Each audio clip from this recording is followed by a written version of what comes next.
So before becoming a monk, I try to live my life as quiet and peaceful as possible. I try to go with the flow whenever I can so that I can avoid troubles or problems with anyone. And I just thought that living like that is quite sufficient for me, and I'm not really aware of the state of mind that I'm in most of the time. So yeah, that's basically how I live my life before this. I live my life as life happens. I just acknowledge it without trying to control over it.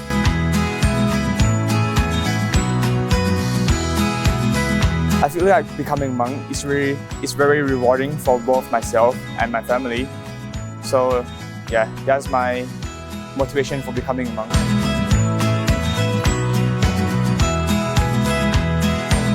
So for the third question, how do I feel different about becoming a monk by becoming a monk? I feel that I'm more aware of the state of mind that I'm in each and every moment, and I can control it better than before. And in doing so, I am able to control my emotion and not let my emotion have control over me.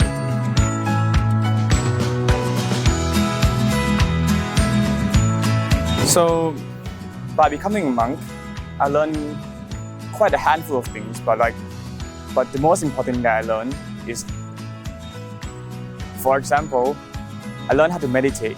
I learned how to eat only twice a day, once in the morning and once for lunch. And after lunch, it would just be a battle to control over my hunger. But the most important thing that I learned from becoming a monk is to seize life as the real state that it happens. The meaning of that is, as you live your life, you have to see how your emotions, what causes your emotion, what causes you to feel that feeling, and what can you do to solve that, to have control over that emotion. So by seeing things this way, you are able to live your life to the fullest, and you have the control over your own self.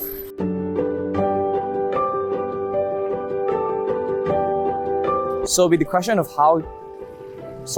of can Dharma really end suffering, I see is that, as I mentioned it in my previous point, you have to see the state of things as it happens, as in accepting the reality of things. Like for example, when you experience bad stuff or you feel uneasy about your current situation, you have to understand that sometimes it's just the law of karma that you are facing with. And by indulging yourself in that emotion, you're just making yourself worse and not making anyone at all feeling better. Like for example, if I have to stay home to study for my exam while my friends are out, I would feel really sad or unfair.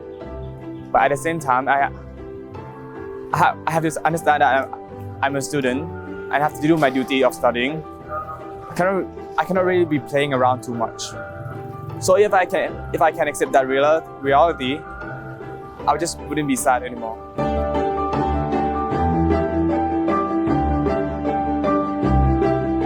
So by dealing with anger, first of all, I have to be aware of the state of mind that I'm in.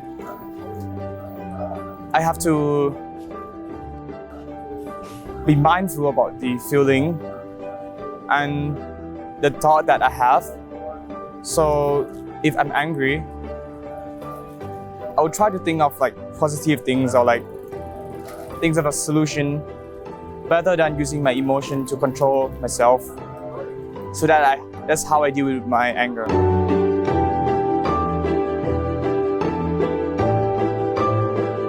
When I get influenced by my friends or the environment into doing something, I first have to decide whether that thing is actually beneficial or causing trouble for other human beings.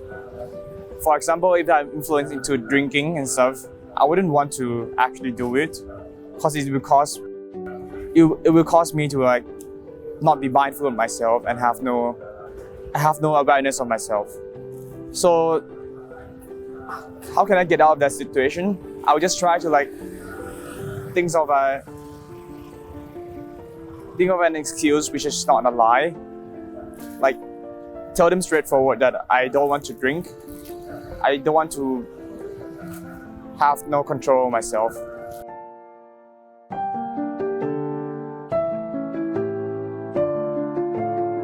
So being mindful of the state of mind can technically make you stay calm, because you can observe your feeling and think throughout of how each feeling that you felt came about.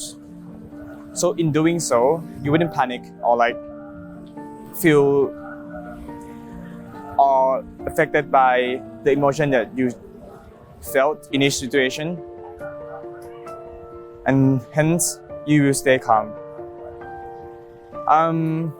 By being a Buddhist monk, I practice meditation, which helps me control my state of mind quite a lot.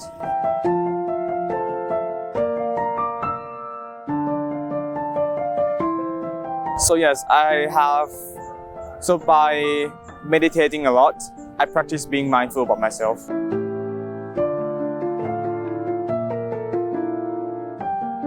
So becoming a monk, I can repay my parents' kindness for giving birth to me by not only being successful in life, but also being a helpful person and have a kind heart.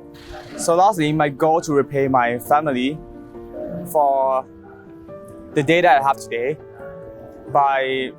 in the future, I would like to have a philanthropic mindset, to give back to the community, to do stuff to help others, to help those in need. So that's how I would like to repay my family kindness.